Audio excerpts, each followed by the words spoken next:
So going back to your fan base you talked about earlier, I mean, obviously a massive contributor in your success.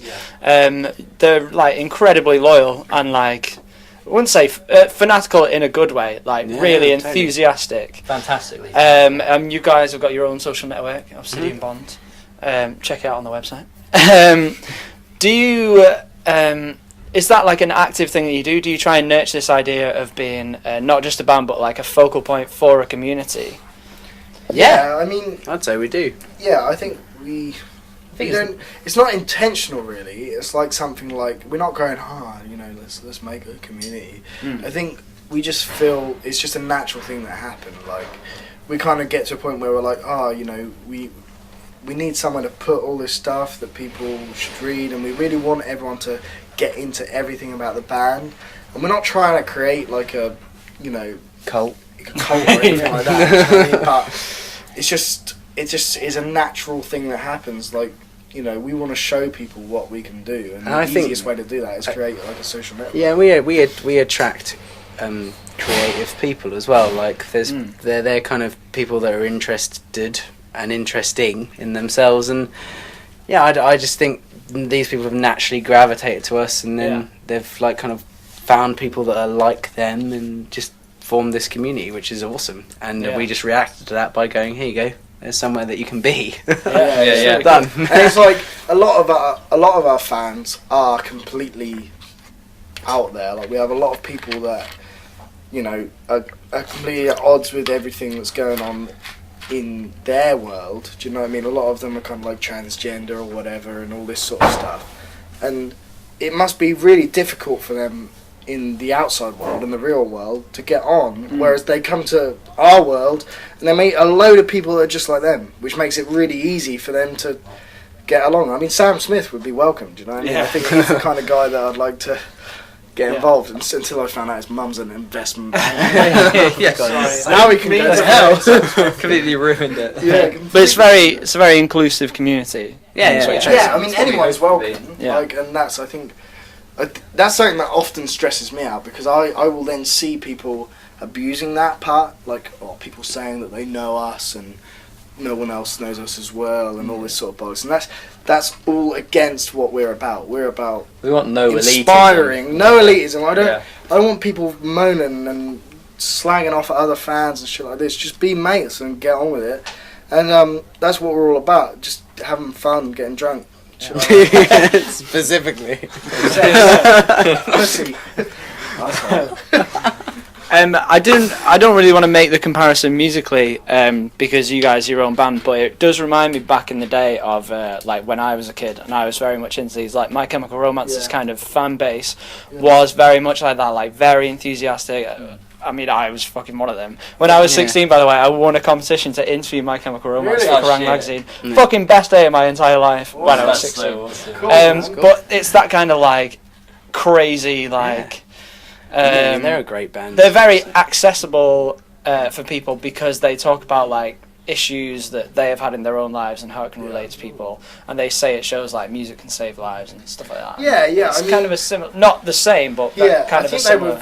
They were kind of like very music saving lives and all this sort of stuff. I don't think we believe that we have that power necessarily. Like I think we're just happy. We're a bit too self-deprecating in any way. Like all of us are people that, well, all of us, but many of us are very self-deprecating, and I don't think I could never believe that my music could save someone, but it helps me, and I just hope that it helps other people. But it's kind of that, like through music and through your music, it's the community. I just think it was honesty. I think those guys were honest with what they were doing, and people responded to it, and I think I'd hope that's what people get from us. I think we're just being sincere. And I think when you're sincere, people latch onto that sincerity, and I hope, you know, that's why I think we draw those parallels, because you know we're not trying to we're not trying to kind of and that's the honesty. It is. We're not willing to sacrifice parts of ourselves. Well, that's good. Hopefully we'll play out in our favour one day, and we'll be able to live comfortably, but. You know. So like if we wanted to be successful, we would have like sacked 6 songs off the second album. You know what I mean? We could have done. You know, the makeup would be gone. We would just, t-shirts and jeans. Hang on a minute. What? Do you know what I mean though? Like They're skinnies, mate. They don't count. Yeah, they don't count. You know, there's so many things we could have done a long time ago, and we weren't willing to do it because we want to be real. You could have sold out, basically. Yeah, exactly. Yeah. Although most people think we're selling out. Don't really know what selling out Most is. people felt we were sold out before we even Yeah, had anything. they all think we're on a major label. You put a picture of us on Download's website, someone will go, "Oh, this just shows that a major label." Someone did actually say yeah, that. yeah. They Someone- go, yeah. someone said that we're- Just take it. Someone said that we're like the if you throw enough Money. at something, then something will stick. You throw enough money at shit. Enough of it'll our stink, money. Yeah. Let's just here's a little Enough of bit our of trivia for you. Me and Luke just before Christmas did a medical trial.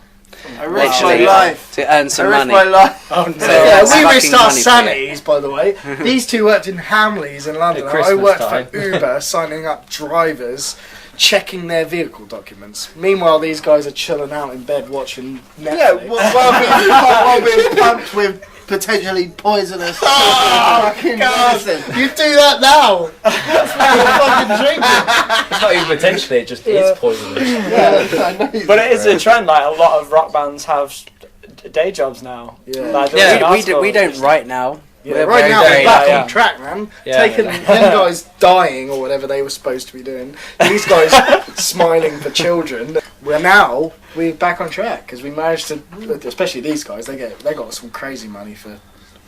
You risk your life. life. They got Risk loads life. of- Why is it risk? I would have done it. You're very brave. Cash I'm money. doing another one after.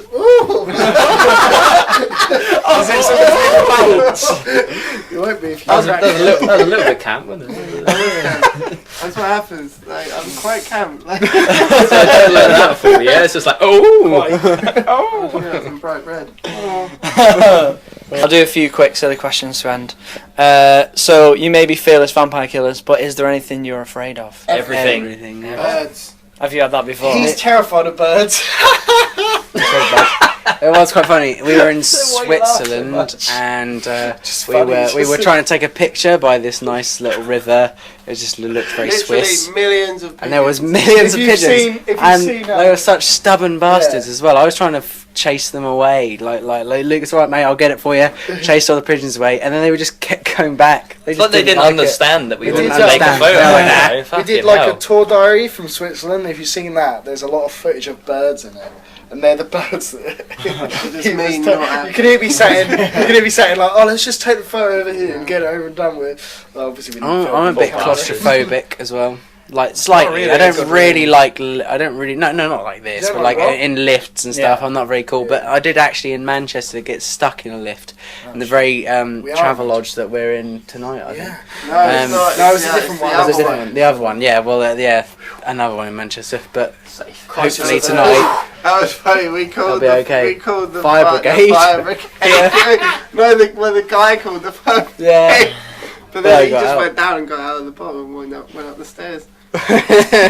And we all went out for drinks. That's good. Nice. Yeah. So. And last one. You guys are quite big gamers. Last time we met, I think I spent about half an hour talking to Drew and Shane about GoldenEye. Nice. Oh, But he got his golden I'm the soap golden last man, time. didn't he? That was what triggered it. Have you guys thought about a Fearless Vampire Killers video game? We have. I have thought a lot about this actually. Because Yeah. we've got our own world, Grand Dominant, to Yeah. set it in. Exactly. A million storylines. Like, all we need is someone, A programmer. maybe Okay, Kid's brother. What does he Yeah, do? he's pretty good. Well, he's trying to get another. He's worked job. on He worked on Grand Theft Auto. The new one. Yeah. Nice. Tasty. It's quite cool. But yeah, we've been thinking about it for a long time. It's just one of those things that we need to like kind of get a bit of an infrastructure going, get a few people around to like make it happen. But there's definitely going to be a game. Do you guys remember Emo Game? Emo game? Mate. Oh my god, it was fucking amazing. You played as emo like band members, like Adam Lazara was in it. Alkaline Trio had their own game, and you would run around. It was like a side-scrolling like shooter. You would throw 7 inches at bad guys, at like jocks and Amazing. preps, and it was fucking hilarious. Oh, it's brilliant. Check it out, Emo Game. I'm sure it's still on the internet. It could be kind of like that. All over that. Anyway, Fearless Vampire Killers. They just released their second album, and they're on tour throughout the UK and Europe. Check them out. Fuck yeah. Thank you very much. We're Fearless, Vampire Killers. and click here to subscribe to Start A Riot. Fuck yeah. Class. Done. Cheers, guys. I'm so sorry, man.